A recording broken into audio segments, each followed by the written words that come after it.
2012 से शुरू हुआ ममता काल। पहली बार बंगाल की कमान टीएमसी के हाथों में आई। कुर्सी संभालने के बाद दीदी ने किए कई बड़े फैसले। किसी योजना को खुद दिखाई हरी झंडी, तो दूसरी तरफ कई योजनाओं को किया रद्द। कई गरीबों और किसानों को थी इस फैसले से नाराजगी। फिर क्या? नमस्कार, मैं हूं प्रतीक्षा और आप देख रहे हैं न्यूज एक्सप्रेस। और फिर क्या? फिर आया साल 2026, जब पश्चिम बंगाल की पूरी तस्वीर बदली, क्योंकि बीजेपी के फायर ब्रांड शुवेंदु अधिकारी ने बंगाल की सत्ता में कदम रखा। उनके एक कदम ने मानो पूरे बंगाल का नक्शा ही बदल दिया हो, चाहे वो योजना को लागू करना हो, कानून व्यवस्था से जुड़े मामले हो, भ्रष्टाचार से जुड़े मामले हो या फिर घुसपैठियों पर उठाए गए सख्त कदम हो।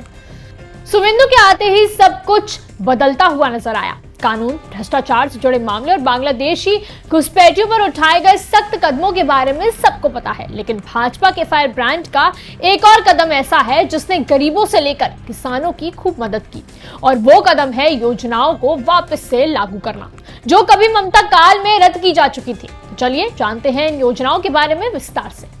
इससे पहले मैं आपको बता दूं कि प्रधानमंत्री नरेंद्र मोदी आज अगले 2 दिन तक पश्चिम बंगाल का दौरा करेंगे। आज वो हुगली जिले के तारकेश्वर में एक ऐसा ऐलान करेंगे जिससे करोड़ों किसानों को बेहद लाभ होगा। जी हां, प्रधानमंत्री आज यानी 20 जून 2026 को पीएम किसान सम्मान निधि योजना की 23वीं किश्त जारी करेंगे। ये वही योजना है जिसको एक बार बंगाल की दीदी ने नकारा था। इस योजना को नकारने के 2 कारण थे। एक की ममता चाहती थी कि किसानों तक पैसा सीधे उनके खाते में नहीं बल्कि राज्य सरकार के माध्यम से रूट होकर जाए। दूसरा कारण था, ममता खुद की कृषक बंधु योजना चला रही थी और वो केंद्र सरकार को कोई भी श्रेय नहीं देना चाहती थी। ये सिर्फ 2 सालों तक चला, लेकिन इसके बाद ये योजना वापस चालू हो गई और 20 जून को पहली बार पीएम मोदी खुद बंगाल की भूमि पर गए और करीब 18 करोड़ रुपए डीबीटी के जरिए 9 करोड़ किसानों को इस राशि का लाभ दिया। फिर आई वो योजना जो कोई गरीब परिवारों से जुड़ी हुई बताई गई। इस योजना का लाभ कई गरीब परिवारों को मिला। ये योजना केंद्र सरकार ने शुरू की थी। इसका उद्देश्य आर्थिक रूप से कमजोर परिवारों को गंभीर बीमारियों के इलाज के लिए भारी भरकम खर्च से बचाना था। इस योजना के तहत पात्र परिवारों के खाते में हर साल 5 लाख रुपए तक का हेल्थ इंश्योरेंस मिलता है। सारा खर्चा सरकार उठाती है, वो भी डिजिटल रूप से। परिवार में कितने भी सदस्य क्यों ना हो, चाहे वो बच्चे हो या वो बूढ़े हो, सबको इसका लाभ मिलेगा। पॉलिसी शुरू होने से पहले वाली बीमारियां भी इस पॉलिसी में शामिल हैं। लेकिन यहाँ भी ममता काल में इस योजना को पश्चिम बंगाल में लागू नहीं किया गया, क्योंकि बंगाल की राज्य सरकार टीएमसी पहले से ही स्वास्थ्य साथी योजना चला रही थी। साल 2011 से साल 2026 तक ममता सरकार ने इस योजना को लागू ही नहीं किया। जब बीजेपी के शुवेंदु ने बंगाल की सत्ता संभाली तो 8 जून 2026 से इस योजना को हरी झंडी मिली। करीब 1.43 करोड़ गरीब परिवारों को लाभ मिला।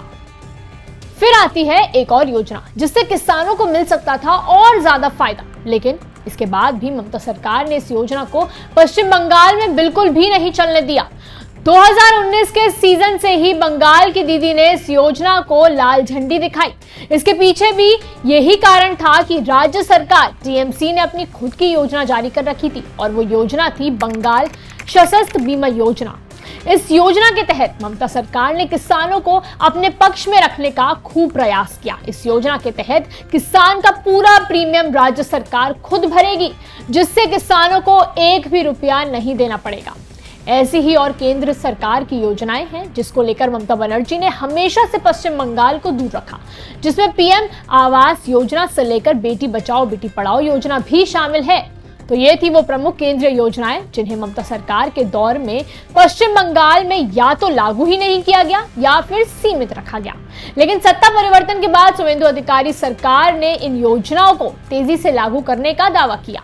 सरकार का कहना है कि इससे किसानों, गरीबों, महिलाओं और जरूरतमंद परिवारों को सीधे फायदा मिलेगा, जबकि विपक्ष इन दावों पर सवाल उठा रहा है। अब देखना दिलचस्प होगा कि केंद्र सरकार और राज्य की इन योजनाओं का असर आने वाले दिनों में बंगाल की जनता की जिंदगी पर कितना बड़ा असर पड़ता है और क्या वाकई इस फैसले से राज्य की तस्वीर बदल पाएगी। इन दोनों शासनकाल के बारे में आप क्या सोचते हैं? किस राज्य में गरीब परिवारों को ज्यादा लाभ था? किस राज्य में सही फैसला लिया गया? हमें कमेंट करके जरूर बताएं और वीडियो को लाइक और शेयर करना ना भूलें। नमस्कार।